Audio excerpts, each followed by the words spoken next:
Okay. I'd like to take my victory lap. Are you guys all ready? And sometimes I don't want to say I told you so, but I'm going to say I told you so. And what did I tell you on Tennessee? I freaking told you so.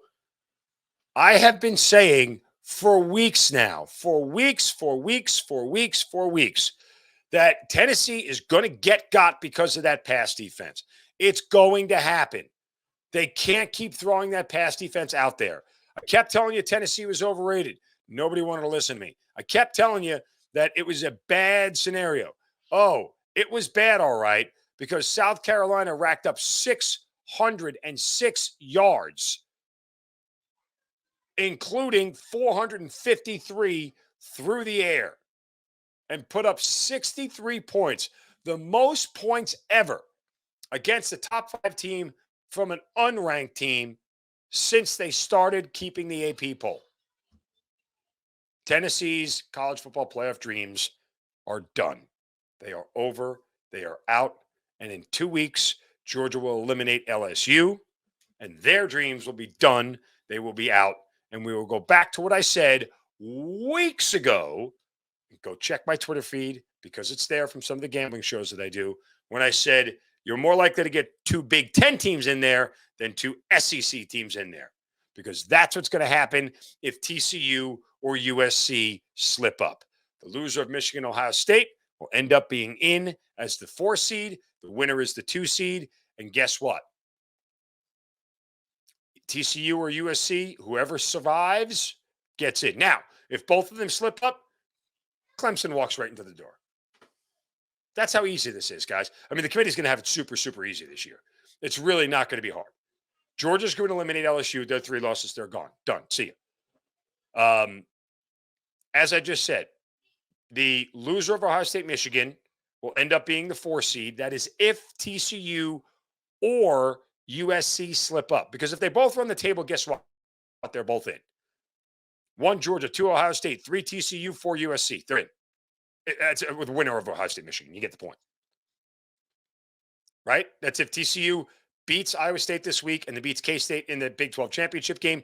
USC has to beat Notre Dame this week. And I think they'll end up again with Oregon. Yeah, I think they're going to end up with Oregon. Let me just double check that real quick. And now I'm kind of curious because I didn't even, after Oregon got that win last night by the way, Bo Nix is still incredible. I don't know why we're still undervaluing how good he is, but I feel like it's Oregon. Yeah, it's going to be Oregon. Yep, because Oregon beat Washington, Oregon lost to Utah. No, they just beat Utah. No, they lost to Utah. So anyway, yeah. So that's the path for USC. Sorry about that, folks. It just took me a second to remember where we were. Regardless, the committee's got it really easy. It's all going to work itself out. And if TCU and USC both slip up, it's Georgia, winner of the Big Ten at 2, loser of Ohio State, Michigan at 4, Clemson sneaks in at 3 as an ACC champ. Now, if Clemson loses the ACC championship, somebody might be able to sneak back in. That may be the opening for the first 2-loss team to get in. Because that's exactly what would happen. You'd probably that may be Tennessee's only hope. And they're without Hendon Hooker now. Sad that it happened to that young man. That stinks. Didn't wish that on anybody. Didn't need that to happen to him. But nonetheless, I try to tell you guys Tennessee was overrated. I'm going to do this victory lap routinely. That Tennessee was overrated, and go back to my Twitter. And I got eviscerated for it on Twitter. The SEC, you myopic SEC fans, and yes, I'm talking to all of you right now. You guys are so myopic about your conference. You don't think anybody else is even remotely as good as you guys are at anything, and they don't deserve to be in the same conversation. Yeah. When you're Georgia and Alabama, that is correct. Every now and then you get a juggernaut like 2019 LSU that comes along. Yeah. Nobody deserved to be in that conversation with LSU that year. But for the most part, guess what? It's not as big as a gap as you think anymore, especially when it comes to quarterback play, because there really is no great quarterback play in the SEC with the exception of a handful, 2 or 3. You could probably name them. I mean, Hendon Hooker by far is the best quarterback in the SEC, right? I mean, who's really second?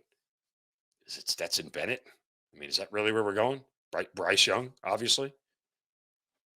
So, I mean, after those two, drop off's pretty big. Now, Will Levis is going to be a number one overall pick, or could be a number one overall pick, but that doesn't mean he's a great college quarterback. I know that doesn't make sense, but it does. Because you've seen great college quarterbacks not be good pro ones, guys who don't put up gaudy numbers. And again, Levis is a product of the system that he's in. If you put Levis at USC with Lincoln Riley, you don't think he's putting the same numbers up as Caleb Williams does? Of course he is. Of course he is. So again, I'm not gonna dump on the SEC anymore. I made my point. Tennessee was overrated. LSU was overrated.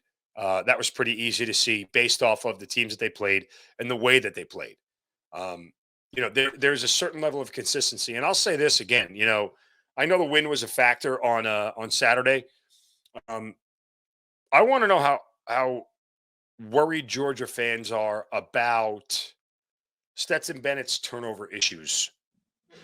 I've kept saying all year long, nobody's going to beat Georgia but Georgia. The problem is that I've seen Georgia try to beat themselves on multiple occasions at this point, and it is a little alarming, right? Like to me, that's one of those things where it's like, maybe we should pump the brakes a little bit. Maybe I don't think we have to, but there's something in the back of my mind that makes me a little bit nervous, just a little bit nervous about Stetson being a little too free with the football, if you will. All right, coming up, the future for Kyle Pitts this year after the latest news. We'll get to that after Shovels of Wisdom. Want to remind you guys, you can get more news on anything Falcons, including Kyle Pitts, on Locked On Falcons. Thanks for making it your first listen every day. For your next listen, check out the Locked On Sports Today podcast, the biggest stories of the day, plus instant reaction, big game recaps, and the take of the day. It's available on the Odyssey app, YouTube, and wherever you get your podcasts. Speaking of podcasts like this one, A to Z, right here on Locked On Sports Atlanta, go to YouTube. Subscribe to the Locked On Sports Atlanta YouTube channel. Give that thumbs up. Like all the content there. Share it with all your friends. Help us get to 5,000. Why? Because, well, we deserve it. No, you guys have made us deserve it because you guys have been such great supporters of Locked On Sports Atlanta since it started. So, again, go to YouTube. Please subscribe to the YouTube channel. You'll get the content every single day. We got a great team here at Locked On Sports Atlanta. Everybody who does a show here is just absolutely fantastic with the amount of work that they do. So, again, 5,000 push. Get us to 5,000. We'll all celebrate together. Drinks on me. There you go.